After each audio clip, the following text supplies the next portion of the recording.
네, 성도의 삶 세 번째 시간입니다. 오늘 제목은 따라합니다. 오직 하나님께. 오직 하나님께. 성도의 삶에 대한 이 교리, 특별히 이제 성도의 삶이기 때문에 이 성도의 삶은 결국 구원이라고 하는 하나의 키워드로 이루어진 삶이에요. 그래서 우리가 잘 아는 것처럼 의에 대하여 우리의 어떤 의에 대하여 우리는 칭의에 대하여 구원을 받았습니다. 이미 받았어요. 그건 끝났어. 그죠? 근데 우리의 성화에 대한 부분에 대하여 성화로서의 구원은 특별히 성령 하나님의 운행하심 속에서 지금도 계속해서 진행되고 있죠. 그러니까 그런 의미에서 구원을 받아가고 있는 거예요. 그리고 영화에 대한 부분, 이제 영원히 하나님의 그 영원하심을 덧입게 되어지는 그 영화로움, 우리의 전인이 영화로워지게 되는 그 영화에 대한 입장에서는 이제 구원을 받게 될 거예요. 반드시 그렇게 됩니다. 그게 바로 하나님의 계획이고 그것이 예수님께서 성령 하나님을 통하여 보증하심으로 우리에게 약속하신 내용이기 때문에 그런 의미에서 영화로서의 구원을 이제 받을 겁니다. 그렇기 때문에 성도의 삶은 결국 구원받았고 구원받아가고 있고 구원받을 삶. 그래서 성도의 삶에 대한 교리는 구원에 대한 교리와 맞닿아 있죠. 그래서 성경에서 말씀하는 우리의 신학과 신앙 그리고 삶의 근간은 우리가 지난 시간 계속해서 첫 번째 시간, 두 번째 시간을 이야기한 것처럼 교리의 근거예요. 교리 위에 우리의 신학과 신앙과 삶이 세워지는 거예요. 그래서 이 교리는 다른 데서 나온 게 아니라 오롯이 성경에서 길어 올린 생명수와 같은 거죠. 그런데 이 성도의 삶에 대한 교리가 우리의 신학과 신앙 그리고 삶에 대한 근간, 삶의 근간과 같다고 할 때 우리가 지난 시간에 이야기했던 것처럼 집을 짓는 비유를 했었잖아요. 그 집을 짓는다고 할 때 가장 먼저 뭘 합니까? 토대공사. 우리가 이제 만약에 제 마음 가운데 있는 작은 소원, 큰 소원은 아니에요. 한 영혼이 천하보다 귀하니까 작은 소원이 예배당을 짓는 건데 예배당을 짓는다 그럴 때 뭘 먼저 해요? 그렇죠. 땅을 사야 돼요. 그렇죠. 남의 말도 맞지만 땅을 먼저 사야 이제 그걸 지을 수가 있어요. 땅이 없으면 뭘 토대공사를 하고 뭘 아무것도 못 하잖아요. 땅을 사야 돼요. 맞아. 그러니까 집 지을 땅을 알아보죠. 집을 짓는다고 할 때. 그래서 그 땅이 법적으로는 문제가 없는지. 왜냐면 어떤 땅은 속아가지고 샀는데 좋다고 속아 샀는데 여기 이제 그 집에서 여기 넘어오다 보면 항상 이렇게 그 어디서 누가 버린 판때기 같은 거에 매직으로 이렇게 써놨어요. 무슨 가평 현리에 뭐 150평이다, 200평이다, 땅 뭐 9천억 얼마, 뭐 1억 얼마, 뭐 다 써놨어. 근데 그런 걸 보고 좋은데 싸다 그러고 낼름 사면 안 돼요. 왜냐면 그런 땅이 어떤 데는 맹지나 그 그린벨트 같은 걸로 묶여 있어요. 그럼 거기는 아무것도 지을 수가 없는 땅인 거야. 사기를 당하죠. 그러니까 법적으로 문제가 없는지 살펴봐야 되고, 실제로 그 땅을 가서 그 땅이 지지를 이제 봐야 되는 거예요. 그 땅이 너무 무르거나 혹은 밑으로 뭐 큰 지하수가 있거나 뭐 이런 걸 잘 봐야 돼요.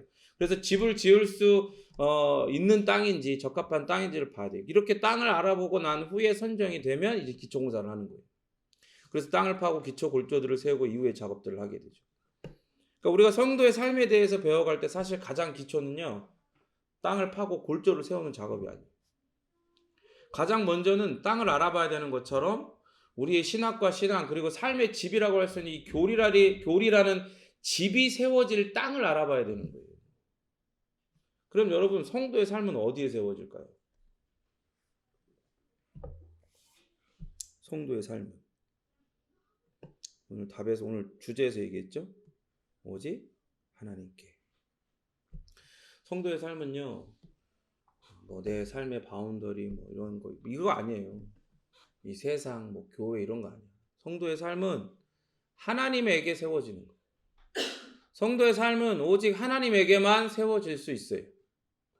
그래서 우리의 삶은 오직 한 가지 목적을 위해서 존재하는 삶이에요. 우리가 배우고 믿고 고백하는 바와 같이 집중하십시오. 사람의 제일 된 목적이 무엇입니까? 뭐예요? 사람의 제일 된 목적은 그렇죠. 하나님을 영화롭게 하고 그 이름을 영원토록 즐거워하는 것입니다. 그죠? 우리 지난 시간에도 얘기했었죠. 우리가 존재하는 이유, 그리고 그 교리가 선명하게 드러내는 우리의 신학과 신앙 그리고 삶이 존재하는 이유, 바로 오직 하나님께만 영광을 돌리는 거예요. 그게 바로 우리의 존재 이유이며 교리가 있는 이유이고 우리의 신학과 신앙 그리고 삶이 존재하는 이유인 겁니다. 뭔데?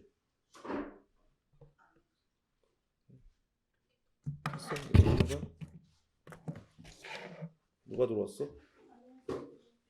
이렇게. 바로 오직 하나님께만 영광을 돌리는 거예요. 따라합니다. 솔리데오 글로리아. 솔리데오 글로리아. 오직 하나님께만 영광. 우리와 하나님과의 관계에서 하나님은 오직 권리와 권세만을 가지고 계세요. 그럼에도 하나님은 당신의 그 주권을 가지시고 우리에게 은혜를 베푸시는데 그 결과가 뭡니까? 그게 바로 언약이에요. 하나님은 우리와 언약을, 그 은혜의 계약을 맺으셔서 당신의 그 권리와 권세를 우리에 대한 의무를 이행하시는 데 사용하십니다. 그러니까 하나님은 그러실 필요가 없어요. 원래 이유가 없어요. 그런데도 불구하고 당신의 무한하신 사랑과 긍휼, 그 인자와 진실하심으로 언약 안에서 우리를 향한 하나님으로서의 의무와 책임을 스스로 지시는 거예요. 그럼 이런 하나님을 향해서 어떤 사람은 이런 얘기를 해요. 왜 권리와 권세가 모두 하나님에게만 있냐? 왜 인간은 하나님에게 순종해야만 하는 의무와 책임만 있냐? 그런 의문을 갖는다. 그러면 그건 그 의문을 가진 사람의 신학과 신앙 그리고 삶이 여전히 하나님 제일주의, 하나님 근본주의, 하나님이 근본이 되시는 신본주의가 아니라 사람이 근본이 되어 있는 그 인본주의의 뿌리를 내리고 있다는 증거인 거예요. 그 사람의 신학과 신앙 그리고 삶이. 그러니까 성경은 신학도 신앙도 삶도 모두가 다 하나님께 뿌리를 내려야 한다고 선언을 해요. 그렇게 선포합니다. 그리고 그렇게 정의하고 그래서 성경은 이렇게 시작합니다. 창세기 1장 1절 읽어보세요. 오늘 계시록 갔다가 창세기 갔다가 장난 아니구나. 어마어마한 사람이다. 계시록 1장 1절. 계시록이래. 창세기 1장 1절. 창세기 1장 1절 읽겠습니다. 시작. 뭐라고요? 태초에 하나님이 끝났어. 태초에 하나님이 이 모든 걸 만드신 분, 시간 세계, 물질 세계를 만드신 분. 그분에게 권세와 모든 것이 다 그분에게만 있는 게 맞아. 우리는 그가 그것을 가지고 우리를 어떻게 대하시든 우리는 그 어떤 주장도 할 수 없어요. 그러나 그럼에도 불구하고 당신의 그 모든 권세와 능력을 가지시고 스스로 우리와 언약의 관계 가운데에 그 관계의 의무와 그 모든 책임을 하나님으로서 지시는 거예요. 그래서 우리는 사랑과 긍휼의 하나님께 영원한 빚을 진 사람. 근데 빚은 갚아야 되잖아. 그죠? 갚을 수 있어요? 없죠. 그래서 성경은 하나님이 그 빚을 갚으라고 요구하지 않으셔. 그냥 베풀어 주셨어. 그래서 성경은 그 영원한 빚을 뭐라고 하냐면 따라합니다. 은혜라고 말하는 거예요. 그러니까 우리는 은혜를 받은 자들이에요. 그래서 우리는 하나님께 영광을 돌릴 책임이 있는 자들이에요. 그러나 그렇게 하나님께 영광을 돌리는 경험을 한 번이라도 해본 사람들은 알죠. 알게 돼요. 깨닫게 돼요. 뭘 말이에요? 이게 우리의 책임이기 이전에 우리에게 주신 특권이라는 걸 말이에요. 오직 하나님의 은혜를 입은 성도라 불리는 정체성을 갖게 된 자들만이 누리는 은혜의 특권이라는 걸 알게 된단 말이에요.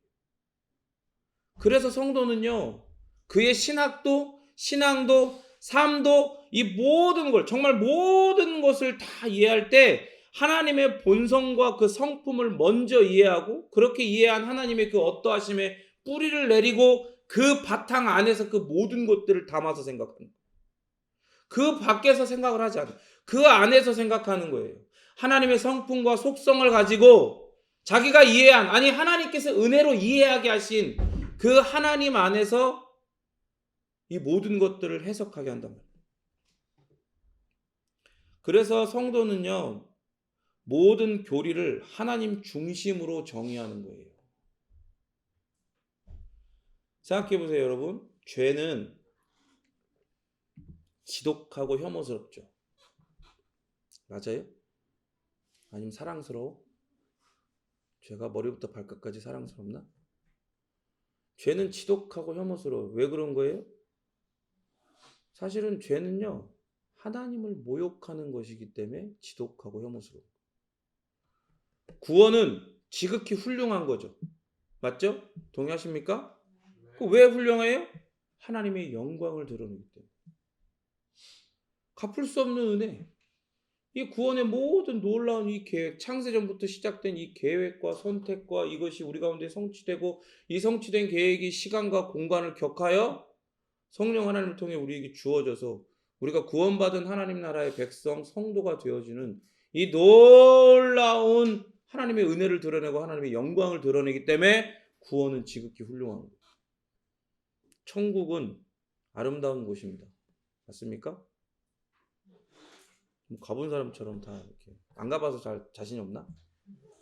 갔다고 얘기만 해봐 아주 그냥. 성경 이야기하는 것처럼 이건 제 말이 아니에요. 성경에 딱 이런 표현이 있어. 아가리를 딱 꿰야 돼 이렇게. 갈고리로 탁 깨가지고. 천국은 왜 아름다워요? 하나님의 다스림으로만 가득하기에 영광스럽고 아름답죠. 그럼 지옥은 참으로 지독하고 끔찍한 곳이라 정의하는 이유가 뭡니까? 바로 하나님께서 그 의로우신 진노를 나타내는 곳이기 때문에 참으로 지독하게 끔찍한 곳이라고 정의할 수 있습니다. 죄에 대해서 조금 더 생각해 볼까요? 여러분, 죄에 대해서 혐오를 느끼고 혹은 공포를 느끼는 참된 이유를 깊이 한번 생각해 보십시오.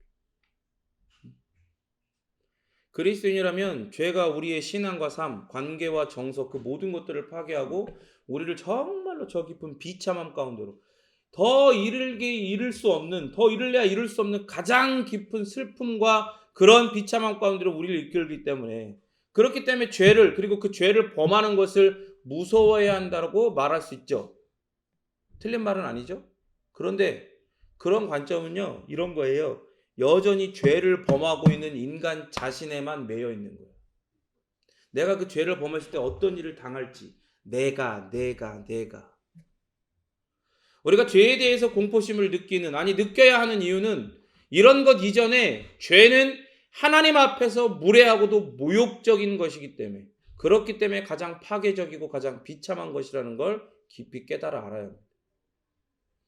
성경 가운데서도 가장 위대한 교리서인 바울 서신들에 가장 많이 나오는 단어가 뭘까요? 뭘 것 같아요? 여러분 대답 한번 해보세요. 바울 서신들 많잖아요. 로마서부터 시작해가지고 쭉 있잖아요. 디도서까지.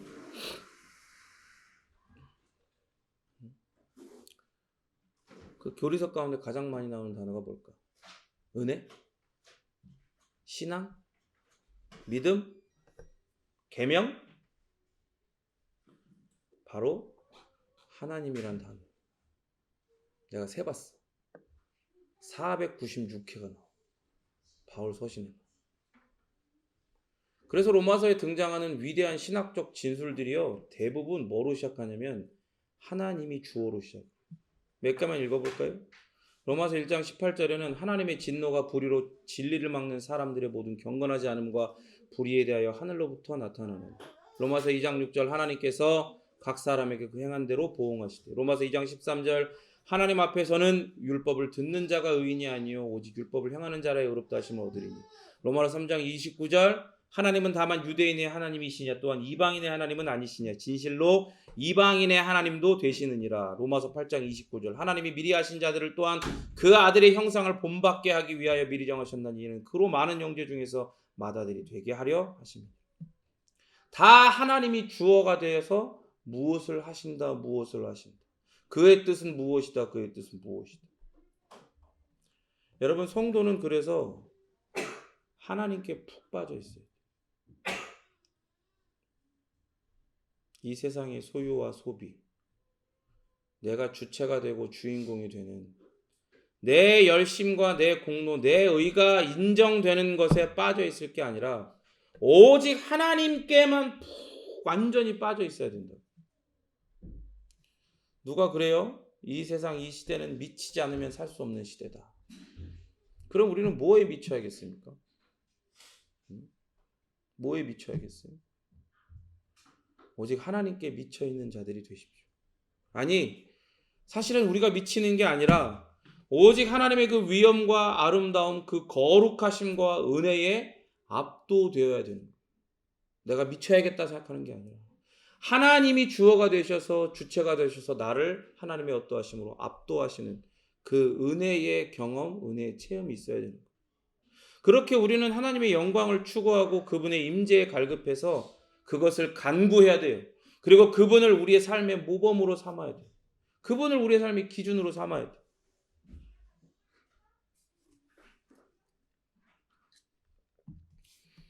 제가 목사라는 걸 아는 사람들은 항상 물어봐요. 만나면 뭐 조심스럽게 돌려서 물어보건 아니면 대놓고 물어보던 간에 항상 물어보는 질문이 있어요.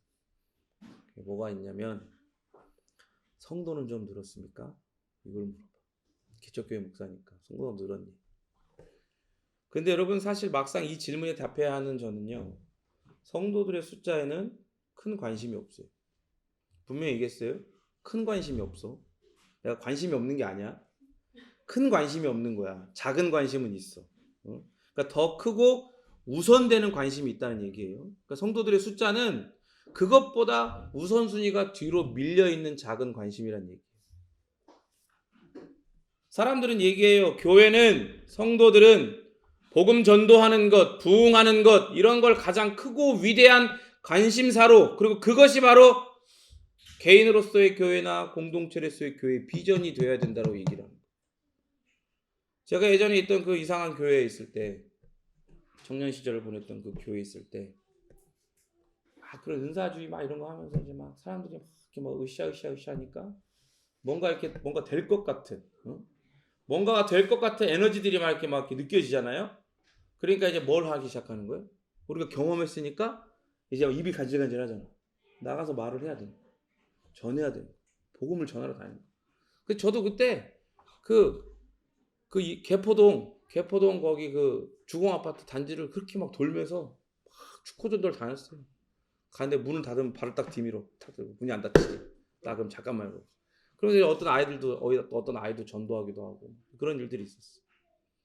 그러면서 이제 교회가 전체적으로 막 전도해야 된다면서 막 그런 새생명 축제 막 이런 거 하고 막 저 그런 기획하고 막 난리를 칠 때 교회 표가 있었어요. 목사님이 딱 기도하면서 내가 어디서 하나님 음성을 들었다 하면서 이거 이제 우리의 교회 표는 이거다. 뭐냐면 303천이었어. 303천. 300명의 선교사와 3,000명의 성도. 그게 우리 교회 비전이다. 그게 됐을까요?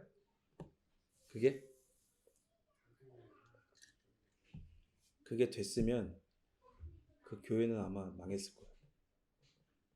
안 된 게 은혜예요. 300명의 선교사 못 보내고 3,000명까지 성도가 늘어나지 않은 게 은혜예요. 여러분 우리는요. 가장 궁극적인 관심사, 가장 크고 우리의 위대한 관심사는 오직 하나뿐이어야 돼요. 무엇입니까? 어떤 숫자나 사람들이 정의하는 성경적이지 않은 잘못된 부흥 이런 게 아니라 곧 하나님을 알고 그분을 섬기며 그분께 영광 돌리는 것, 바로 이것이 우리의 가장 크고 위대한 하나뿐인 관심사가 돼요. 칼빈을 비롯한 위대한 우리의 선배들, 신학과 신앙, 삶과 믿음에 있어서 정말로 본받을 만한 그 선배들은요, 항상 사람들로 하여금 하나님의 위대하심과 그 하나님의 위엄을 직면하게 하는 걸 가장 중요한 삶의 목적으로 삼았던 사람들이에요. 그런데 여러분 생각해 보세요. 지금 이 시대, 이 세대의 우리는 그러한 본을 따르기보다는 너무나 자주 사람들이 원하는 걸 제공하는 걸 목표로 삼아요. 하나님이 말씀이 말씀하는 그 하나님이 아니라 하나님 당신이 당신의 계시의 말씀을 통해 나는 이렇다라고 소개하시는 그 하나님이 아니라 다른 사람들에게 하나님을 소개할 때에 인간이 다루기 쉬운 하나님을 원하고 바라고 그걸 제시하고 있단 말이에요. 평안과 안락함을 느끼고 싶어하는 사람들을 위해서 그들의 마음을 거북하고 불편하게 만드는 그 어떤 것도 말하지 않으려고 해요. 아니 세상에서 치여가지고 그러고 살다 왔는데 교회에서도 회개하라 하고 너는 죄인이라 그러고 하나님이 그 정의와 공의로 우리를 바라보신다. 불같은 눈동자로 바라보신다. 그러면 누가 교회에 다니고 싶어요? 그러면서 하나님은 사랑이십니다. 하나님은 당신을 사랑하셔서 당신을 위한 놀라운 계획을 가지고 계시고 그래서 예수님이 이 땅에 오셔가지고 당신 한 사람을 위해 당신 한 사람 구원하기 위해 십자가 죽으셨어요. 이런 얘기를 하는 거예요. 교인들이 나갈까봐 교인들에게 하나님의 그 거룩을 보라고 우리의 삶과 우리의 신앙과 너무나 동떨어져 있는 이 하나님의 거룩을 보라고 명령할 생각도 안 해요. 하나님을 두려워하는 마치 어린아이처럼 그 거룩을 따라 살라고 요구하지도 않아요. 하랑이가 가위 같은 거 들고 있으면 안 된다고 위험하다고 그러면 뺏어야 돼요. 말을 안 들어. 안 주겠대. 그러면 뺏어야 되거든요. 그런데 어린아이 같은 그런 신앙을 가지고 내 안락과 내 어떠함을 위해서 나는 신앙을 갖고 하나님을 섬기겠다 그렇게 얘기하는 사람들한테 그걸 뺏을 생각을 하는 게 아니라 그래 그게 맞는 거야 라고 이야기해주고 격려해주고 응원해주는 거예요. 지지해주고. 여러분 우리는 영원토록 존재하시는 하나님의 이 거룩하심에 대해 너무나 무지하고 무감각하기 때문에 아니 심지어 그런 무지하고 무감각한 상태에 우리 자신을 그냥 버려두고 있기에 아니 그러한 곳을 좋은 곳이라고 여기며 거기에 집을 짓고 머물러 살기를 원하면서 물질주의, 세속주의가 우리의 신학과 신앙, 삶과 믿음에 섞여 들어오는 것을 그냥 사소한 것으로 그럴 수도 있다. 그게 요즘의 트렌드다. 이러면서 아무렇지도 않게 여기고 있어. 우리는 기꺼이 어떤 값을 치르고서라도 진리를 사되 팔지는 말며 지혜와 훈계와 명철도 그러할지니라 라고 하는 이 잠언의 말씀을 전혀 실천할 생각이 없어요. 하나님 보시기에 분명히 그것은 멸망으로 가는 위험한 타협임에도 불구하고 그들이 하나님을 섬긴다라고 이야기할 때 하나님이라고 하는 그 대상이 사실은 성경에서 말하는 하나님이 아니라 이스라엘 백성들이 아론의 손을 거쳐서 시내산 밑에서 만들어냈던 황금 송아지와 비슷한 그러한 교묘한 배교들이 그런 타협과 배교들이 우리 가운데에 겹겹이 쌓이고 쌓여서 썩어가며 냄새나고 벌레가 들끓고 있음에도 너무나 무감각해 있어. 아침에 샤워하고 있는데 밖에서 난리가 난 거야. 하인이가 소리를 지르고 애들이 소리를 비명을 질러. 그래서 바퀴벌레가 들어왔대. 그래서 아빠 손가락 엄지손가락만한 바퀴벌레가 들어왔대. 그래서 아이들 4명이서 소리를 지르고 난리가 났어. 난리가. 나갔더니 와이프가 잡았더라고. 생각에 그냥 무슨 바퀴벌레 조그만 거. 봤더니 진짜 이만한 거. 그 밖에서 날다가 이렇게 들어온 바퀴벌레.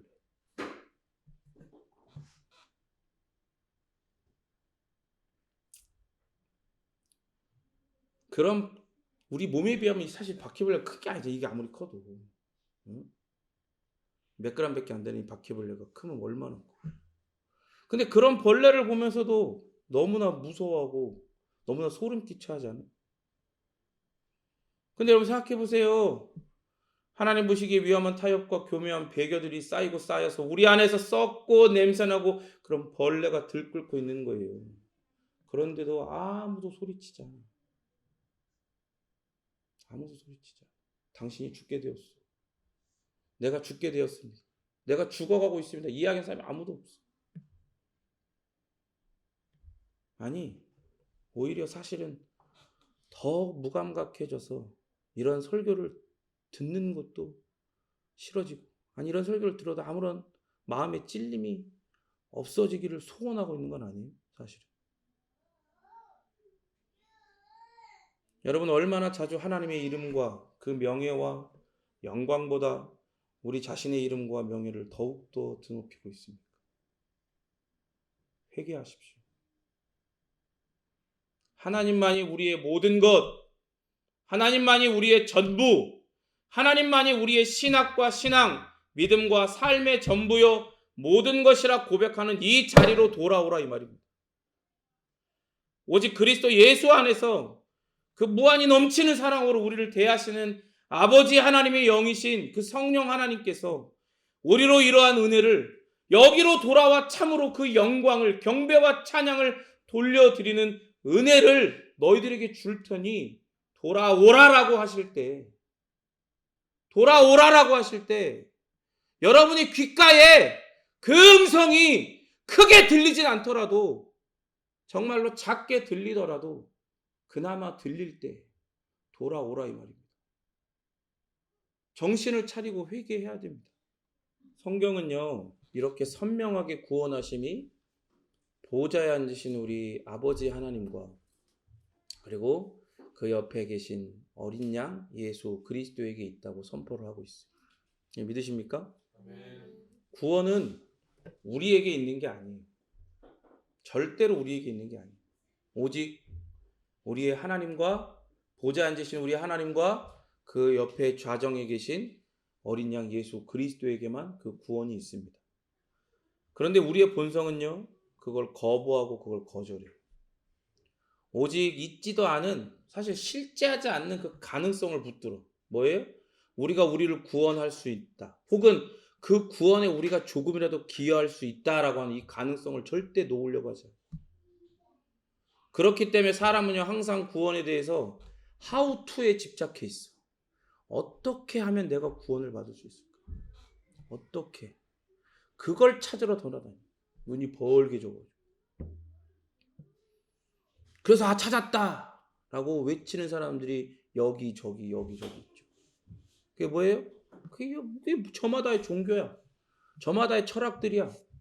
저마다의 사상들이야. 요즘에는 정치, 심리학, 막 경제학, 이런 거, 사회학 이런 거예요. 다 거기서 여기에 바로 우리가 우리 스스로를 구원할 수 있는 근거가 수단이 바로 여기에 있다라고 이야기합니다.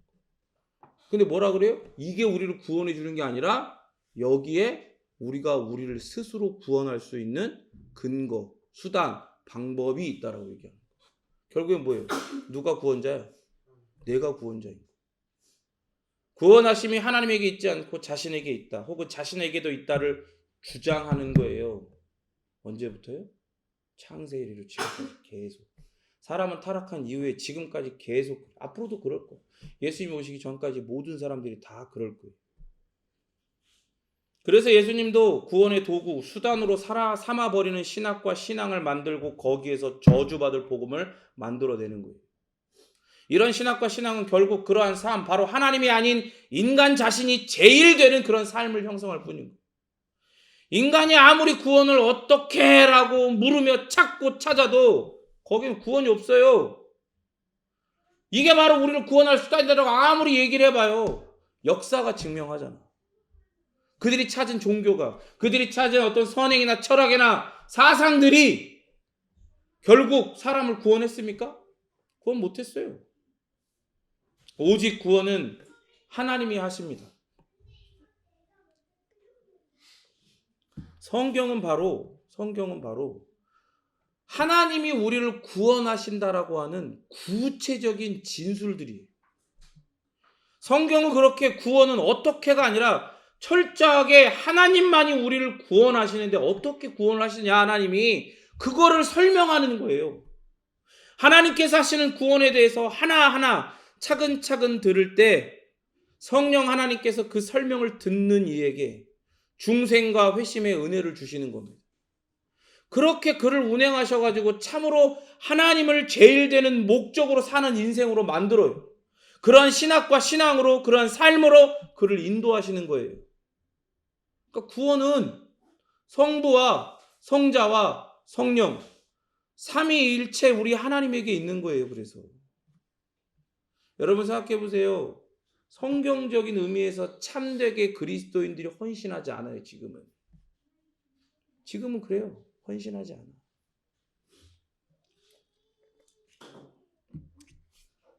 교회에 그냥 죽치고 살면서 예배당에 죽치고 살면서 그렇게 교회 열심히 하는 거 그거를 헌신이라고 할 수 있을까요? 뭐 예배에 매번 모든 예배에 빠지지 않고 교회 모든 행사에 나와가지고 모든 걸 다 하는 걸 그거 헌신이라고 할 수 있을까요? 물론 겉으로만 보고 그걸 헌신이다 헌신이 아니다라고 판단할 수는 없죠. 그러나 그럼에도 불구하고 제가 이 자리에서 그리스도인들이 오늘날의 그리스도인들은 참되게 헌신하지 않는다라고 단정을 내리는 이유는 그렇게 어떤 헌신의 형태를 띠는 모든 사람들이 하는 그 행위의 그 근간에 그들의 신학과 신앙이 정말 바르게 성경적으로 형성되어 있는지, 그리고 지금 이야기하는 것처럼 성경이 하나님이 어떻게 우리를 구원하셨고 구원하고 계시고 구원하실지에 대해서 차근차근 설명하는 것에 깊이 동의하며 차근차근 그 설명을 듣고 이해하고 그렇게 믿음을 우리에게 부어주시는데 온전히 그러한 은혜를 경험하고 있는 성도들이 과연 얼마나 있냐. 아까 이야기한 것처럼 열심히 헌신하는 거예요. 마치 불나방처럼 하얗게 불태우는 거예요. 왜? 그게 나를 구원할 수단이라고 가르쳐주고 나도 거기에 동의하고 있으니까. 거기에는 결국에 구원하는 주체는 하나님이 아니라 나인 거예요. 마치 구원하심이 보좌에 앉으신 우리 하나님과 어린 양께 있음에도 불구하고 자신이 그 보좌에 앉은 어린 양이 되려 하는 거예요. 하나님도 예수님도 다 자신이 자신을 구원할 능력 있는 하나님이 되는데 수단을 삼아버리는 거예요. 어느 누가 그런 신앙과 신학 그리고 거짓 복음 속에서 하나님께 바르게 헌신합니까? 바르게 헌신 안 해요. 그런 사람이 없어. 바르게 헌신하는 사람이 없어. 여러분, 이런 인본주의적 신학과 인본주의적 복음에는 구원이라는 단어는 있을지라도 절대로 거기에는 구원이 있을 수가 없습니다. 오직 하나님에게만, 오직 어린 양 예수 그리스도에게만 참된 구원이 있습니다. 우리는 그렇게 성령 하나님의 운행하심 속에서 구원받았고 구원받고 있고 구원받게 됩니다. 우리의 구원은 삼위 하나님에게만 있는 거예요. 그런데 여러분 생각해 보세요. 삼위 하나님은 질서가 있죠. 삼위 하나님에겐 질서가 있어요. 신성으로서 하나님으로서 모든 면에서 성부와 성자와 성령 하나님이 동일하시고 더불어 동등하시죠.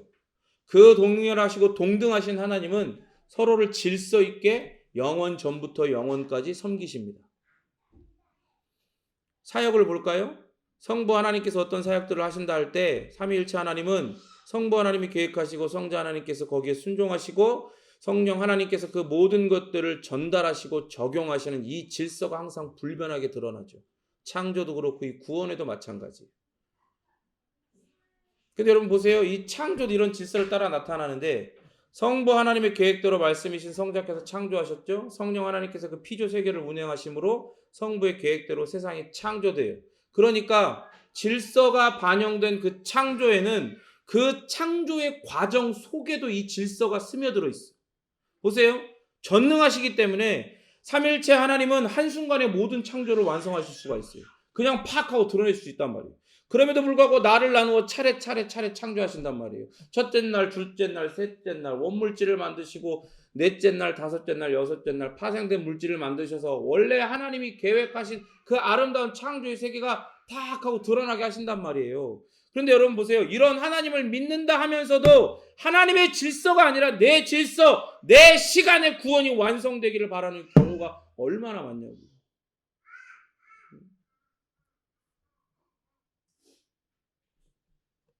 하나님께서 우리의 삶에 구원을 어떻게 이루어 가시는지 그 질서를 따라 차례차례 이루어 가심을 가만히 듣고 그것을 목도하기를 원하기보다 지금 당장 이루어지기를 바라고 내 소원이든지 혹은 내가 어떤 어려움들을 겪고 있어. 그 어려움들이 당장 해결되어지는 그런 구원을 바라는, 그래서 그 구원의 바람이 이루어지지 않을 때 하나님을 향한 원망과 불신으로 가득해지는 우리 자신을 발견할 때가 얼마나 많냐고.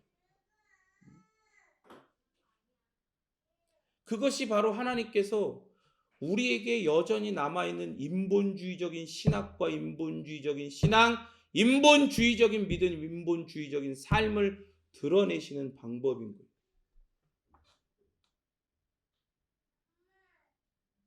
그러면 하나님은 왜 그렇게 하실까? 너는 안 되겠다. 너는, 내가 한번 툭 던져봤는데, 야, 너는 인본주의다. 너는 꺼져라.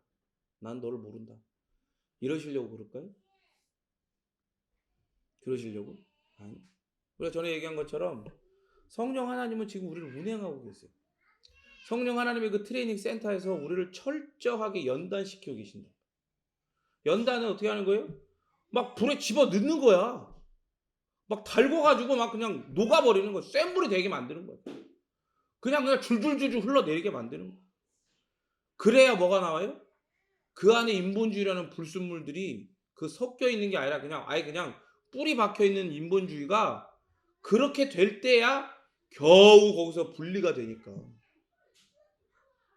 그래서 그런 과정들을 통해서 하나님이 우리를 어떻게 구원하고 가시는지, 구원해 가시는지를 경험하게 되니까 너희는 가만히 있어 주가 하나님 됨을 알지어다. 가만히 배우고 가만히 목도하라고. 그래서 그런 일들을 경험하고 할 때마다 원망이 들고 해결되지 않고 답답하고 내 인본주의적인 신학과 신앙과 믿음과 삶이 막 드러날 때 하나님 앞으로 달려가서 하나님 나는 왜 이럽니까? 아니 하나님은 도대체 나한테 왜 이러시는 거예요? 왜 하나님은 왜 내 뜻대로 해주시지 않는 거예요? 그렇게 다 내어놓고 그리고 하나님 앞에 기도할 때 하나님의 그 책망과 말씀을 따른 권고를 듣고 내가 인본주의적인 신학과 신앙과 말씀 그리고 인본주의적인 믿음 그런 삶 그런 것들로 가득했었구나. 그런 것들을 경험하는 거예요. 그게 내 안에서 빠져나가는 걸 그 은혜를 경험하는 거예요. 그러면서 우리는 어떻게 돼요? 우리는 정금, 순금으로 나오는 거예요. 그걸 성화라고 합니다. 하나님께서 여러분 생각해 보세요. 만약에 하나님이 질서 없이 우리를 그렇게 막 아무 막 그런 어려움 가운데나 이런 거 막 던져놓고 그래서 막 했는데 막 거기서 하나님을 불신하고 막 원망하고 이거 안 되겠네 인본주의 너 저리 꺼져면서 발로 뻥 차갖고 그 어려운 상황보다 더 큰 어려움들로 막 우리를 그런 걸로 막 드리블해 나간다고 생각을 해요. 그것처럼 무서운 게 어디 있어? 하나님 마음대로 해 그냥 막 질서 없이 그냥 성화가 질서가 없어 그냥 막 죽어 그냥 불에 넣었다가 물에 넣었다가 풀에 던졌다가 아주 난리가. 여러분 그런 하나님을 원하는 거예요? 하나님 왜 도대체 다 당장 해결해 주지 않으세요? 하나님 도대체 왜 내 뜻대로 하나님 내 방식대로 내 시간대로 하나님 하시지 않는 거예요? 여러분들은 그런 하나님을 원하는 거예요. 그러면 내가 믿는 하나님은 나를 그렇게 막 다뤄줬으면 좋겠어요. 질서 없이 나를 막 다뤄줬으면 좋겠어요. 하나님은요 처음에 얘기했잖아요. 하나님은 권세와 권능을 가지신 분이에요. 하나님에게는 오직 권세와 권능만이 있어요. 하나님에게는 오직 권리만이 있어. 우리는 아무것도 주장할 수 없어. 그런데 그럼에도 불구하고 하나님 어떻게 하셨어요? 하나님은 우리를 사랑의 언약, 은혜의 언약 안으로 당신 스스로를 묶으시는 분이에요. 하나님으로서 그 모든 책임을 지신단 말이에요. 우리의 그것들을 행하신단 말이에요. 그 하나님이 우리를 질서 있게 구원해 가시고 구원하실 것을 믿는 믿음을 주시기를 간절히 사모하십시오. 내 삶이 아니라 하나님께 의지하고 의뢰하고 의탁하고 의존하는 삶이기에 내 시선이 아니라 하나님의 시선으로 이 삶을 내 삶의 문제들과 어려움을 바라보는 은혜를 달라고 갈급해야 돼요. 여러분 그러한 은혜를 갈급해야 돼.